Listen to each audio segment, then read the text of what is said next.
আসসালামু আলাইকুম বন্ধুরা, আপনাদের সকলকে টিভি24 এর বিশেষ আয়োজনে স্বাগতম জানাচ্ছি। বন্ধুরা, আপনারা সকলেই জানেন কাল রাতে সাংবাদিক ইলিয়াস হোসেনের ইউটিউব চ্যানেলে লাইভে যোগ দিয়েছিলেন বীর মুক্তিযোদ্ধা রাশেদ চৌধুরী।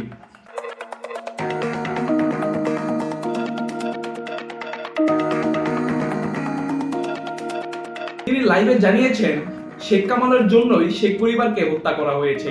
বীর মুক্তিযোদ্ধা রাশেদ চৌধুরী জানান 1975 সালের 15ই আগস্ট তারা ধানমন্ডির 32 নম্বর বাড়িতে গিয়েছিলেন শুধুমাত্র শেখ মুজিবকে গ্রেপ্তার করার জন্য। সেনা সদস্যরা শেখ মুজিবকে গ্রেপ্তার করার জন্য গেলে শেখ কামাল রাগান্বিত হয়ে সেনা সদস্যদের গালাগালি করে। তারপর শেখ কামাল সেনা সদস্যদের উপর গুলি চালায়। শেখ কামাল যখন সেনা সদস্যদের উপর গুলি চালায় তখন একজন সেনা সদস্য নিহত হন। তার এই পরিপ্রেক্ষিতে সেখানে থাকা অন্যান্য সেনা সদস্যরা রাগান্বিত হয়ে পুরো শেখ পরিবারকে হত্যা করে।